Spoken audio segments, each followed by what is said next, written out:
Hello, everyone, and welcome to your Daily Detroit, sharing what to know and where to go in Southeast Michigan. It is Wednesday, November 8th, 2023. I am Jairus Days, and Norris Howard. Good to see you, man. Talk to you. All the things. It's good to hear from you. Listen, I'm in a good mood. You want to know why I'm in a good mood? Because even though they lost yesterday, the Red Wings might be good. I did not know you were a Wings fan. First of all, let me explain something to you, Jer. You have to understand, I grew up in the city of Detroit in the 90s. And in the late 90s, when I was 10, 11, 12 years old and I was beginning to become an actual sports fan, you have to understand what was going on with the Red Wings at that time. This was the resurgence of that franchise, okay? Stevie Y, okay? The Russian Five, you know what I'm saying? The grind line. You got to understand, this is one of the greatest sports eras in the city of Detroit ever. And I'm happy to see this franchise back. I followed it for a number of years. Obviously, I can't watch every doggone sport. But when I can, I do watch the Wings. And I'm happy to see them. I'm happy to see him at least look competent once more. And, you know, listen, I think it's still going to be tough, you know, to do what they want to do in terms of the Atlantic Division. But, hey, you know, if they keep the form and everybody stays healthy, who knows? I'll tell you, one of my best memories from my younger adulthood is that championship parade. Those parades were something else in downtown Detroit, especially at that time. They were so great. And yeah, my thought on hockey was only that I only usually hear you talk about soccer. So seeing this other side, I feel like I know something more about Norris Howard. Listen, I love all sports. I grew up, I tried every sport. I played, I have enough competency in just about every sport to be able to look at it critically. I even played golf in high school, so I even know how to play that as well. And so I thoroughly enjoy all athletic competition. And, you know, I talk about soccer because it's the one I actively play the most and watch the most. But I would say the NFL is the only sport I actively don't watch. I actively avoid it. But everything else, heck yeah, I'll watch it, man. So the Wings being good, the city deserves it. And let's just hope they can keep it rolling because it is early goings. But I'm excited to see what they could do this season. You know, I was going to talk about this later, but let's talk about it now. Talking about watching sports, there is a new deal for the United Soccer League to be carried on CBS. Why does that matter to Detroiters? Well, turns out that Detroit City FC is a member of said USLC, the USL Championship. And so we're probably going to see a lot of Detroit on broadcast TV or on Golazo, which is their soccer thing. This does not preclude another deal. This is only going to be for, I want to say, around 100 games and then some of the championship stuff. But it's good to see, and it's interesting for me to see these rights start to get sold off. Apparently, there are rumors, according to the Sports Business Journal, that ESPN Plus will probably continue on carrying a bunch of the rest of the games. So this will greatly increase the amount of revenue coming into the league for broadcast rights. I wanted to get your thoughts on it. I thought it was very interesting because it's Detroit. The first team clip you see on the front are Detroit fans. Yeah, and who else just opened up a morning show desk in the city of Detroit? CBS. I think recognizing Detroit as a major sports market is something that, you know, the networks understand that, right? CBS in their subsidiary, Paramount Plus, have done a phenomenal job at consolidating their soccer content. The Premier League has the contract with NBC, but I would not be shocked if somewhere along the future when those rights come up for sale that CBS doesn't throw their hat in the mix. They already have the Champions League and the Europa League, which are major competitions in Europe. They have the Italian League, the French League. They have put a major stamp on the soccer world. And now Apple TV has the MLS. So what's left in terms of the US market? Well, you got the USL. And obviously that's not going to, you know, be the same level of investment as, you know, Champions League or Europa League. But what it does do is it allows people who are diehard soccer fans, which are the people in America who are watching stuff like Europa League and the French League. These are diehards. These are not casual fans. And so their calculus is that, you know, the USL is growing. People are getting more interested in it in the States.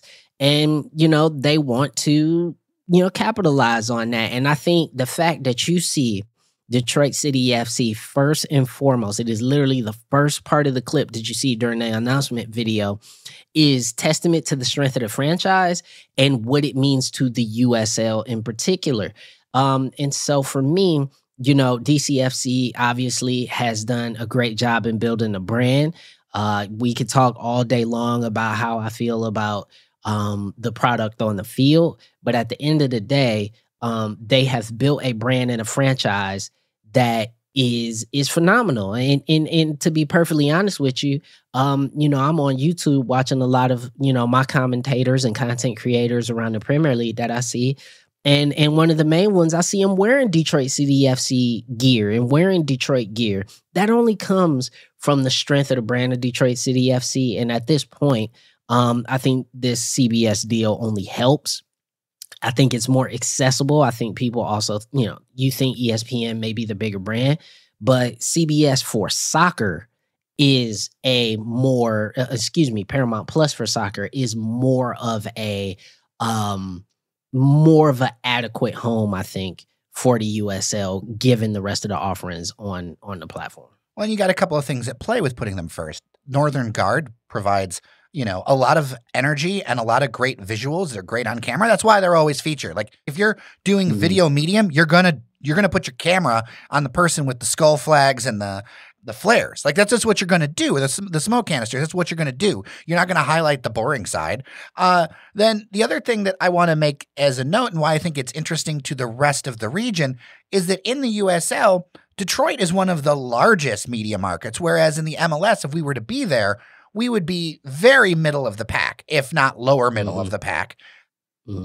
Being the bigger fish in a smaller pond, I think can actually benefit us quite a bit. And having more eyes on the region and on sports and on things here, overall is a good thing. It's part of telling that Detroit story. It's part of why, the Grand Prix is such a big deal and so many other things that have coming. The draft that's coming up, people really do care about that. And I'll see the snark on social media, but the reality is normal sports fans who are just out there living their life that want to watch something fun. This is the stuff that they're into. And now I'm gonna be honest, I got no energy for the snark, man. Do you want the league and by proxy the team to be successful? Is that what because if you don't want the team to be successful and you want it to be your little social club, then, go and start one in the minor leagues, semi-pro, and you and your buddies can go play. But ultimately, this is a franchise that has to make money. And this is a part of that. There's profit sharing that goes into these TV rights deals. And this is important stuff. And I think if CBS sees success from this only benefits Detroit City FC. It's only a thing that's going to make it better. It's going to create more fans. It's going to get more eyeballs on the franchise and on the fan groups, to be quite honest. So for me, rather than have this relegated to the doldrums of ESPN Plus. So you think ESPN Plus is the doldrums? That's a different take. It's not so much that I think ESPN Plus is the doldrums. I think its placement in ESPN Plus was the doldrums. It was impossible sometimes to find games. It was never featured in the top carousel, which, don't get me wrong, it has to compete with so much other stuff. It has to compete with MMA. It has to compete with with Bundesliga. It has to, every other sport under the sun, the PGL Tour and all this stuff. It has to compete with all that stuff. I think on Paramount Plus and on the CBS platform, there's significantly less sports programming that it will have to come up against, and therefore it could get a little bit of better placement. I think that's a good thing. Let's switch gears. Big gear switch, in fact. We're going to talk about solar panels. That is a debate that is happening right now in the Michigan legislature. Michigan, according to multiple reports, may need more than 200,000 additional acres of land for wind and solar power generation. This is so that the state could achieve their stated goal of 60% of energy from renewable sources. A big part of this debate is around whether local officials or the Michigan Public Service Commission should have the authority to make decisions regarding large-scale wind and solar projects. There are bills winding through the state legislature that would give that commission the power to override local decisions.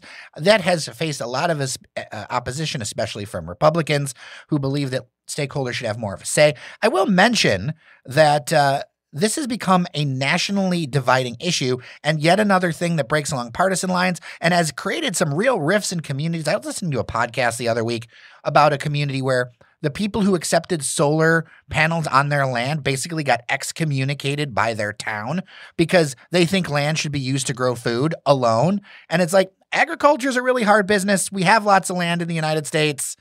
I think this is interesting that this is a debate. I am sympathetic somewhat to the local determination, but I also know, yes, it may take 0.5% of Michigan's land to get this done.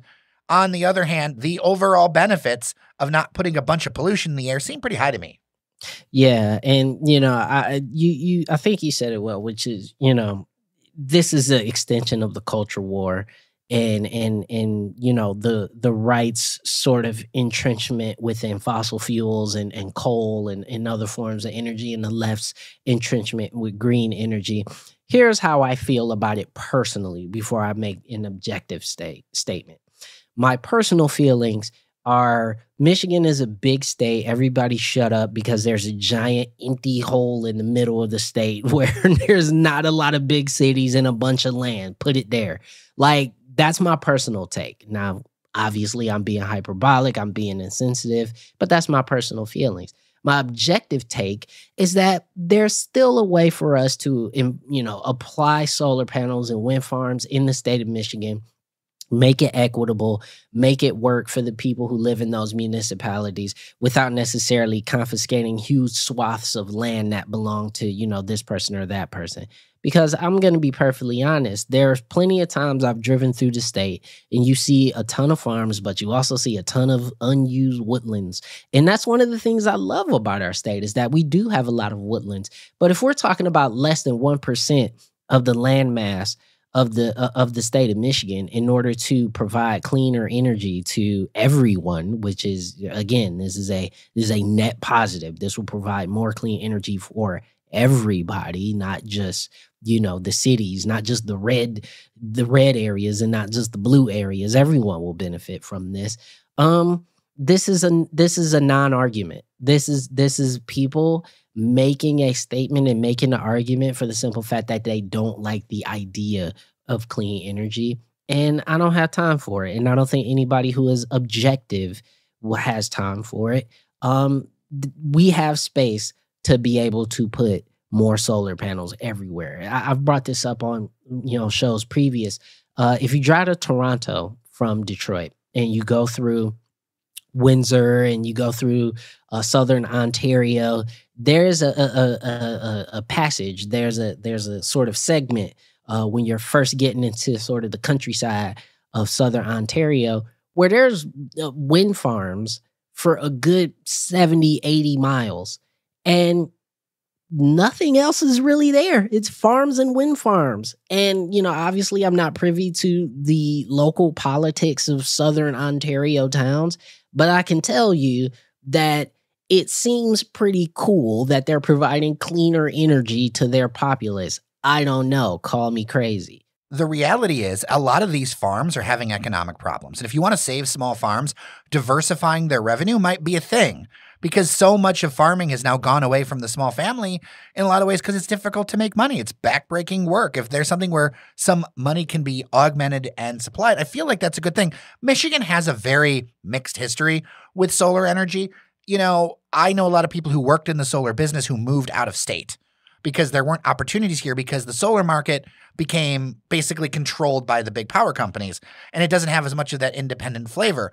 Though, in theory, I really like the idea of towns being able to sustain themselves. I think about Highland Park and what's going on with Solidarity. Their streetlights were repossessed, and they're able to have streetlights in some limited cases because they're solar powered, because they're not getting their grid back.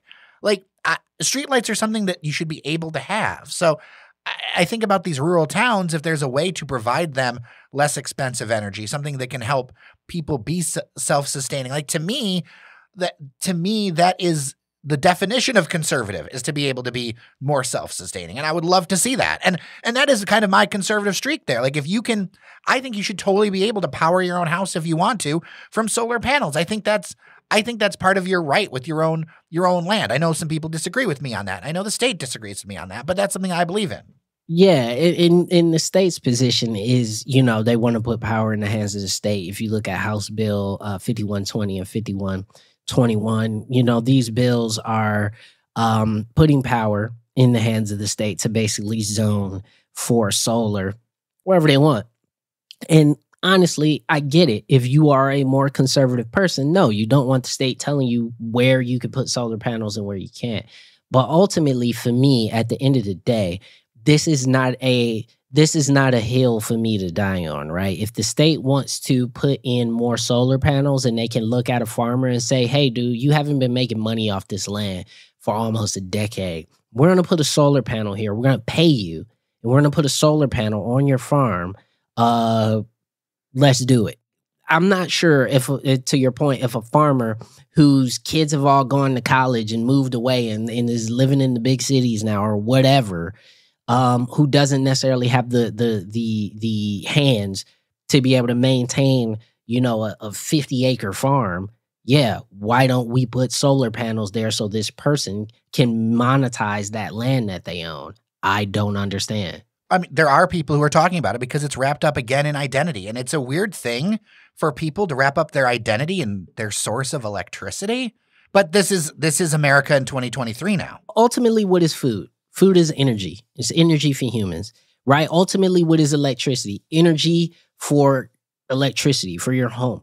Like, it's the same thing. I don't view it as any different. It's energy, period. So whether you're growing food or whether you're growing electricity, it's all the same. I don't understand why anybody would make that ideological difference. I know there are people that do, but I don't care. I want us for a state that has so many natural resources to be able to take advantage of those natural resources and to be able to be an example for how clean energy can be used in northern states. And right now, we're not taking advantage of that, even though we have all the capacities to take advantage of solar power, of hydroelectricity, and all that stuff. So I would much rather see us move in that direction.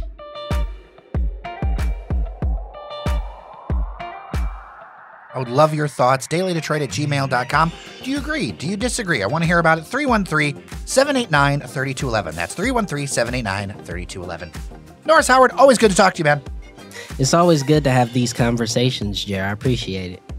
As always, thank you to our members, patreon.com/dailydetroit for supporting us. We've got some big news coming for the show. Not ready to release it yet, but I am very excited. With that, I am Jer Stays. Thank you so much for listening. Remember that you are somebody, and we'll see you around Detroit.